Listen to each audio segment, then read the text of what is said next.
केंद्र की मोदी सरकार इस बार टीडीपी और जेडीयू के समर्थन पर टिकी हुई है, क्योंकि इस बार जो मोदी सरकार है वो बहुमत हासिल नहीं कर सकी और इसके बाद उसे समर्थन लेना पड़ा। तो सरकार की ये दो बैसाखी अगर उससे अलग हुई तो केंद्र का तख्ता पलट हो जाएगा। ये बात मोदी सरकार भी अच्छे से जानती है, बीजेपी अच्छी तरह जानती है। इसलिए बीजेपी और मोदी सरकार, केंद्र सरकार इन दो दलों के दबाव में बार बार दिखाई दे रही है। एक तरफ जेडीयू चीफ और बिहार के सीएम नीतीश कुमार हैं, जो दिल्ली आने को तैयार नहीं दिख रहे हैं, नीति आयोग की बैठक तक से गायब रहे थे और बीजेपी उन्हें लगातार मनाने में जुटी हुई है।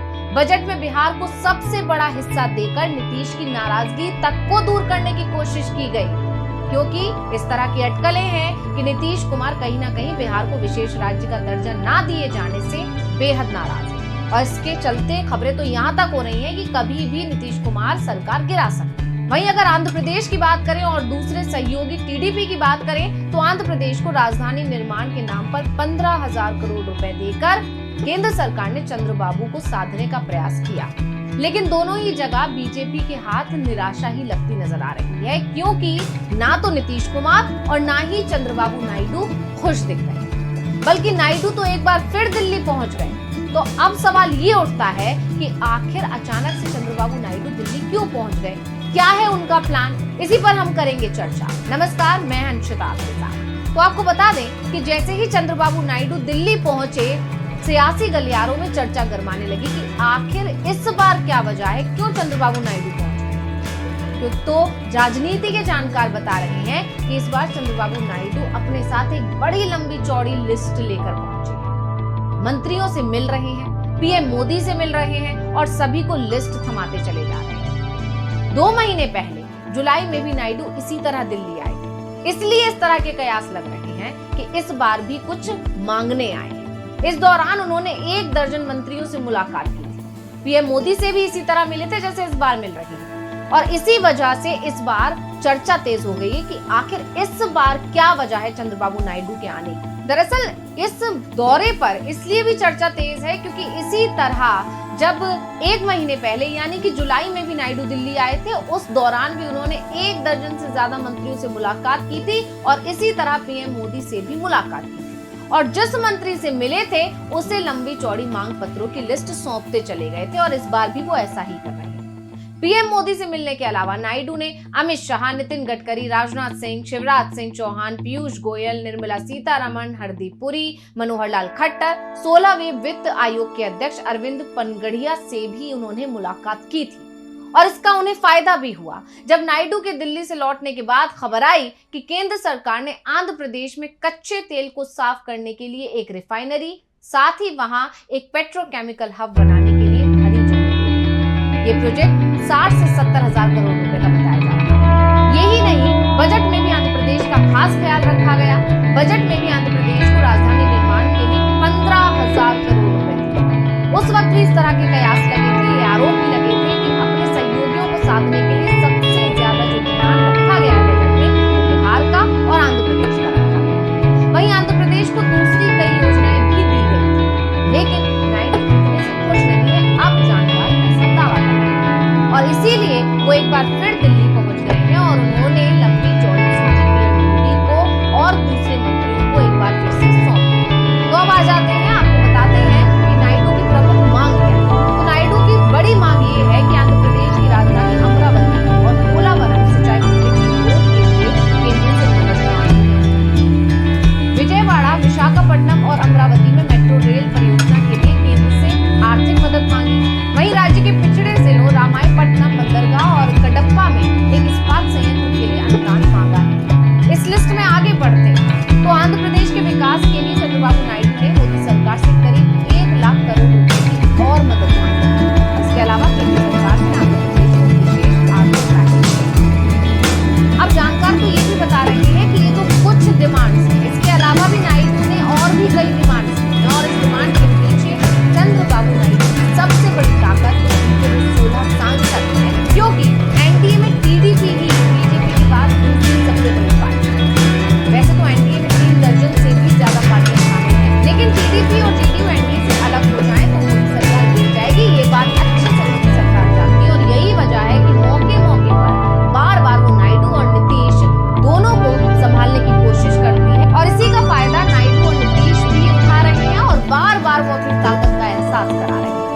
इसलिए वो लगातार केंद्र सरकार पर दबाव डाल रहे हैं। तो चलिए अब इसे समझने के लिए कि नीतीश और नायडू क्यों ताकतवर है, इसलिए एक बार संसद का पहले समीकरण भी देख लेते हैं, जिससे साफ हो जाएगा कि नायडू क्यों बीजेपी की जरूरत है। तो लोकसभा में दलगत स्थिति की अगर बात करें तो लोकसभा में सदस्यों की संख्या 543 है।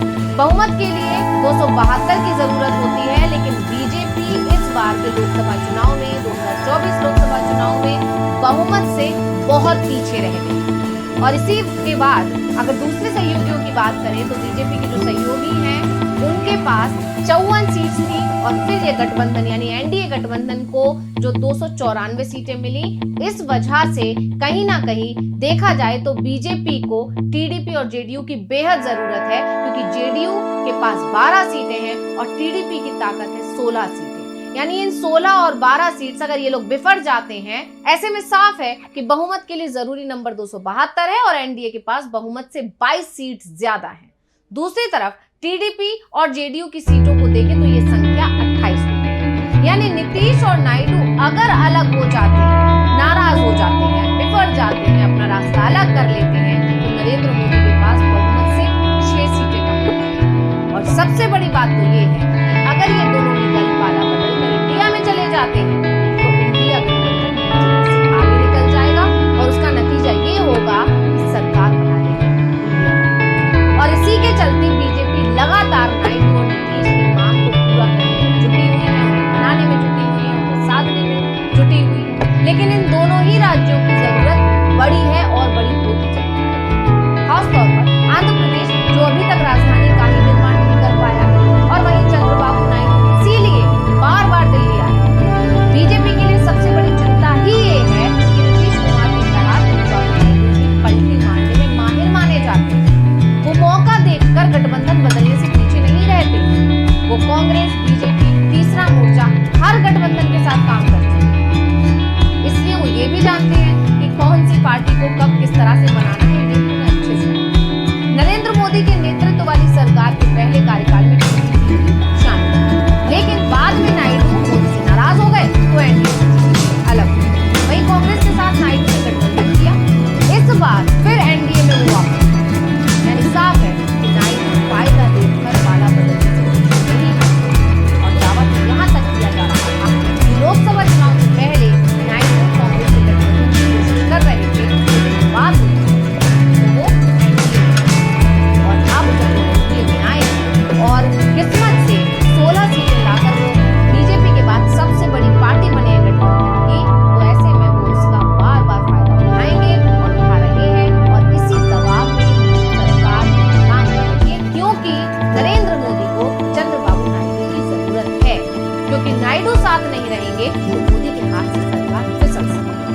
दूसरी तरफ नायडू को केंद्र के समर्थन की जरूरत है। आंध्र प्रदेश को आर्थिक मदद चाहिए जो केंद्र से मिल सके। इसलिए नायडू को केंद्र में ऐसी सरकार की जरूरत है जो आंध्र प्रदेश की मदद कर सके। नरेंद्र मोदी हो या फिर कोई और, नायडू को शायद इससे ज्यादा फर्क नहीं पड़े। उन्हें सिर्फ आंध्र प्रदेश के लिए आर्थिक मदद की जरूरत है। कोई भी सरकार दे तो उसकी तरफ हो जाए। वैसे भी नरेंद्र मोदी की सरकार जिस तरह से वक्फ बिल, यूसीसी, सीएए को लेकर आगे बढ़ रही है, उससे जेडीयू और टीडीपी पहले से बेचैन दिखाई दे रहे हैं। तो ऐसे में जानकार दावा कर रहे हैं कि नरेंद्र मोदी बहुत फूक फूक कर कदम रख रहे हैं, क्योंकि अगर ये दोनों बिफरे तो सरकार गिर सकती है। इस बात का डर बीजेपी के अंदर बहुत ज्यादा है। तो इस वीडियो को लेकर आपका क्या कहना है, हमें कमेंट करके अपनी राय जरूर दीजिएगा और मुझे दीजिए इजाजत। देखते रहिए डीवी लाइव। नमस्कार।